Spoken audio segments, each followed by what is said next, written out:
لگتی۔ حضرت فضیل بن عیاض اللہ کے بہت بڑے ولی گزرے، زندگی میں جب سے تائب ہوئے زندگی میں کبھی نہیں مسکرائے،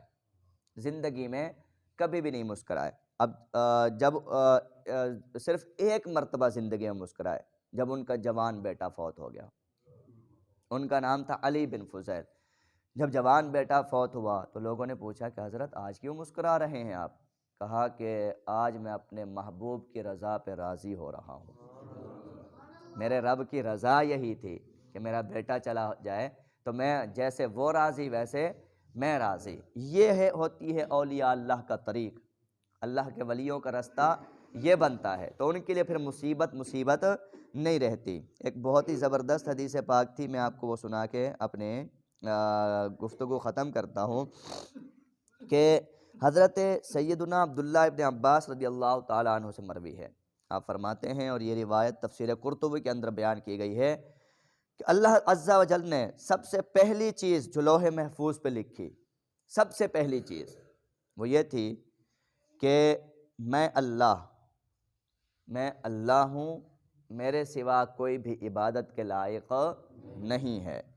اور محمد صلی اللہ علیہ وسلم میرے رسول ہیں۔ یہ پہلی چیز اللہ نے لوح محفوظ پہ لکھی، میں اللہ ہوں اور محمد صلی اللہ علیہ وسلم میرے رسول ہیں۔ اس کے بعد لکھا کہ جس نے میرے فیصلے کو تسلیم کر لیا، یہ لوح محفوظ پہ سب سے پہلی تحریر ہے کہ جس نے میرے فیصلے کو تسلیم کر لیا اور میری نازل کی ہوئی مصیبت پر صبر کیا، یہ پہلی تحریر لوح محفوظ کی کہ جس نے میرے فیصلے کو تسلیم کیا اور میری نازل کی ہوئی مصیبت پر صبر کیا اور نعمتوں کا شکر ادا کیا تو میں نے اس کو صدیق لکھ دیا، میں اس کو صدیق لکھ دیا، لکھا ہے، اور صدیقین کے ساتھ اس کو اٹھاؤں گا۔ اور اگلی بات اس سے بھی خطرناک ہے، فرمایا کہ جس نے جو میرے فیصلے کو تسلیم نہیں کرنا چاہتا، جو میرے فیصلے کو تسلیم نہیں کرنا چاہتا اور میری نازل کی ہوئی مصیبت پر صبر نہیں کرتا، مصیبت جو بھی ہوتی ہے وہ بھی اللہ ہی بھیجتا ہے آزمائش کے لیے، تو میری نازل کی ہوئی مصیبت پر صبر نہیں کرتا اور میری نعمتوں کا شکر ادا نہیں کرتا تو اسے چاہیے کہ میرے سوا کسی اور کو رب بنا لے۔ اللہ اکبر! اس کا مطلب یہ ہوا کہ اگر ہم نے اس کو رب بنایا ہے پھر ہر طرح سے اپنا سر اس کے سامنے خم کر دیں،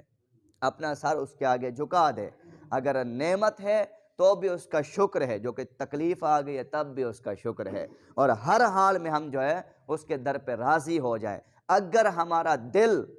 ہمارے سینے کے اندر ہر طرح سے اپنے رب سے راضی ہے تو سمجھے ایمان مکمل ہو گیا۔ اگر آپ نہ دولت کے ملنے پر، نعمت کے ملنے پر تو خوش ہوں، لیکن مصیبت کے ملنے پر آپ جو ہے وہ پریشان ہوں، یا آپ کے اندر تھوڑا سا شکوہ، تھوڑی سی بھی اگر تنگی پیدا ہوتی ہے، ایمان سنبھالیے، ایمان کمزور ہے آپ کا، اپنے ایمان کو پختہ کیجئے۔ ایمان یہی بنتا ہے کہ ہر حال میں آپ کا دل اپنے رب سے راضی ہو، خوش ہو، مصیبت بھی آ جائے تب بھی ایسے دل جھکاؤ۔ اکثر لوگ کیا ہے وہ مصیبت کے وقت میں صبر چھوڑ جاتے ہیں۔ ایک ڈاکٹر کا ذاتی طور پہ ہمارے استاد نے ہمیں یہ بات بتائی تھی، کہا کہ میں نے اس ڈاکٹر کی یہ بات سنی کہ اچھا بھلا ڈاکٹر سارا کچھ، اس کا جوان بیٹا فوت ہوا اور وہ جو ہے یوں سمجھے خدا سے لڑنے بیٹھ گیا اور کہا کہ خدا کا کوئی وجود نہیں، کیا مصیبت کے لیے میں ہی ملا تھا، کیا میرا ہی بیٹا اٹھانے کو ملا تھا؟ تو وہ لوگ جن کو دین کا پتہ نہ ہو اور صرف وہ دنیا کی ڈگریاں تو لے لیں، تو پھر اگر کوئی ایسی مصیبت آتی ہے تو منہ سے پھر ایسے جملے نکل جاتے ہیں جن کا براہ راست ایمان پہ زد پڑتی ہے، تو وہ لوگ پھر ان حالات کے اندر پھر وہ لوگ صبر نہیں کر پاتے، یا وہ ایمان کے اوپر جو ہے وہ اپنے حملہ کروا دیتے ہیں۔ تو اللہ تبارک و تعالیٰ سے دعا ہے کہ ہم جو درس حدیث شریف یہ سن رہے، بیان کر رہے ہیں، اس کی برکت سے اللہ تبارک و تعالیٰ ہمیں ہر حال میں اپنی بارگاہ میں اپنی ذات پہ راضی ہونے کی توفیق عطا فرمائے۔ اللہ ہمارے ایمان کو پختہ اور پکا اور مضبوط فرما دے۔ وما علینا الا البلاغ المبین۔